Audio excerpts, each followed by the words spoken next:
The dream budget Yu-Gi-Oh! Is still alive. You guys smash the crap out of that subscribe button so you guys don't miss out on more kind of. Now, the highlight of this regional is two things. One, Shunping came through and showcased, wow, $31.80 to make a competitive Yu-Gi-Oh! Deck. Do you know how insane it is to say that right now via modern standards? Because nobody's really talking about, like, you know, yeah, modern Yu-Gi-Oh's back, but, like, we actually have results on modern era Yu-Gi-Oh! There's also the argument, you know, Shunping is a very good player, you know. Did he curve out the weakness of the deck? I would say very much so, but this just proves, like, if you know what you're doing, you can do decently well. Now, Mr. Triff Gaming came through and won this regional with Mitsurugi, Yummy, Azamina, the engines that you can kind of slap together in the modern era times is a little bit outlandish. I'm not going to be the first one to tell you that it's kind of crazy to think about the amount of buildup that you can have with this format, but, you know, it's definitely interesting. Now, some other interesting stuff out of this event. We had a Azamina Radiant Typhoon list. I've actually not seen any list coming up on that working theory. And to see that, you know, we actually do have a list getting second place with that idea is actually kind of revolutionary, to say the least. We did, of course, have, you know, the Yummy Sky Strike. It's technically Sky Striker, Mitsurugi, Azamina, Radiant, Typhoon, Yummy, 5 engines jam-packed into one. We have the Sky Striker Mitsurugi list. We also have White Forest, Azamina.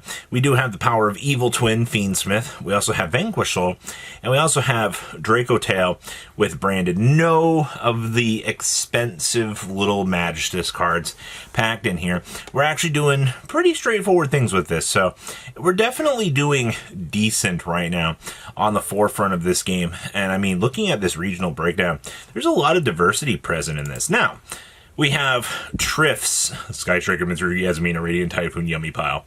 God, say that 10 times fast. So, the combination of different engines that this list is able to use is actually quite outlandish in the way that it's able to work, because once you have access to Carmelia here, remember, any two monsters get you access to Carmelia, which turns on full Yummy combo, which is already an insane concept to think about, because, you know, Carmelia gets you into the Hornet Drones.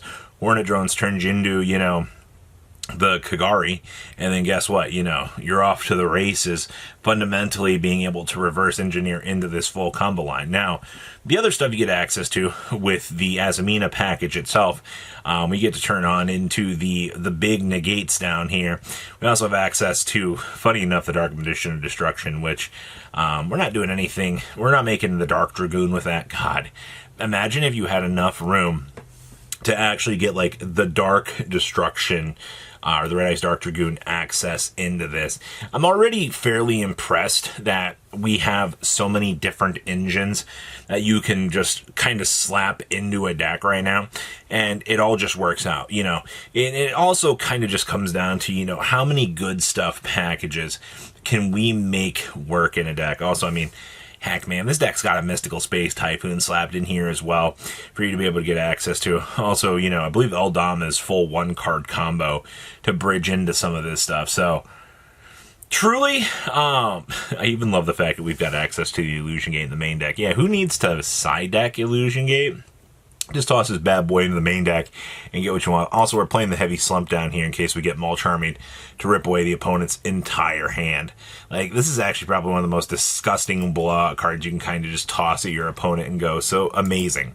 Next up was Dante's Radiant Typhoon list, featuring the Diabellstar package. Now, I find this list to be very interesting because we actually get to see the inclusion of the Diabellstar package into a deck that's not, you know, the standard crazy meta pile that we've been used to seeing. And I do like the fact that we can finally paint a different picture here for the course of meta, because this just proves that, you know, having access to Diabellstar through the Dark Magician and Destruction access into this is, his job is just to put up the big negate, but you also get access to the Azamina stuff, which in theory depending on how you open, you could actually open up 2 Omni Negates and then be able to do basically full Radiant Typhoon combo at that point. And I feel like that's particularly strong. Also, we are playing 41 cards in this, which is actually not too terrible. I mean, you still want to maximize on all of the good cards your deck has access to. We are also only playing 2 copies of Fallen and Virtuous. I think this is a concession. As much as we look at these cards and we're like, oh, hey, you know, these are incredibly powerful, I think playing the 2, just to be able to do the dump and then reload back up the resource for the eventual extra pop off of this, these 2 cards also only being like the heavy dedication that we need to have in our deck, that pretty much covers our bases for this. Also, shout out to Super Poly, probably being one of the most ignorant cards we could have in modern era times. Using this to board break, using it to set up, using it to kind of tear through all of those key resources that the opponent has. I think all of this is pretty sound for what we want to have. So not too terrible of a situation to be having. Also, you know, getting access to Saint Azamina, well, that card's another little stupid one for sure. Next up, we have Shunping's Budget. And I truly mean this is the budget version of this deck. You know, the entire Mitsurugi core, getting the key reprint, even with Habagiri going to 1, you know, you're not going to feel the pain of having to pick up the rest of this stuff. Now, the one thing I will tell you, though, you do get to do some really funny things, because the old combo line was, you know, you make the 0, which is here, and then you 0 out the 2 level 4 bodies, which then you can make King of the Fair Lumps. Can't do that anymore. But there was an old reverse synergy to get to this combo. So basically, you're using your Sky Striker stuff to either control the opponent, be able to set up, and then the rest of what the deck has to do is you're going to have to rely on the Mitsurugi cards to be the very, very, very solid anchor points to be able to help you, you know, get the job done effectively.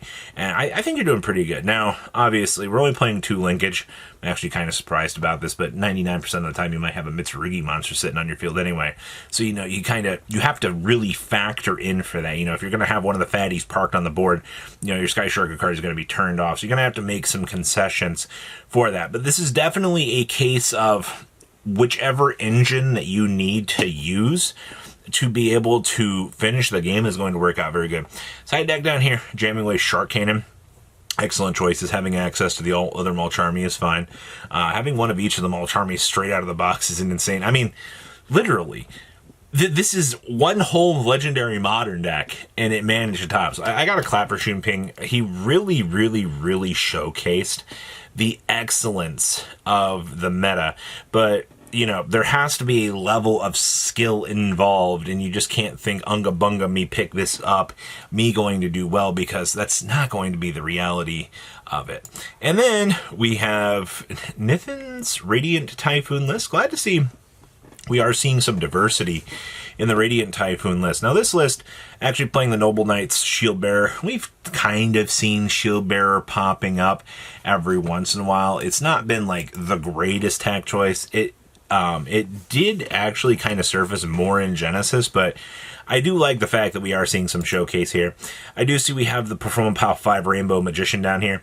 This card is a pain in the ass for players to deal with. If they are not familiar with how to handle this card, they are going to have some of the worst experiences that I feel like they could actually have in times of this.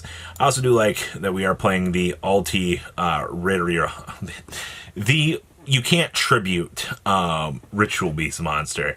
It's actually kind of funny, actually. We've seen this card pop up more and more in these lists as like a super tech choice. I mean, like a super tech choice means like they're going to have to dedicate some slots to this. I also see we do have just Albion after Albion after Albion. I guess we just didn't want to pick up the Synchro, or maybe like the Synchro wasn't really worth their time, but I don't know. Getting that additional pop on top of it is kind of worth the $50 at this point for what the package is kind of offering. I know it's not like exciting news to have to spend that money, but like, you know, additional resources are usually kind of worth it. So what do you guys think about the breakdown from this regional? A lot of very, very nice things to see, and I'm actually kind of happy to see diversity is shining. So please leave a comment down below, tell me what you guys think. I'll see your beautiful faces back here later in the day, guys. Patrons! Thank you.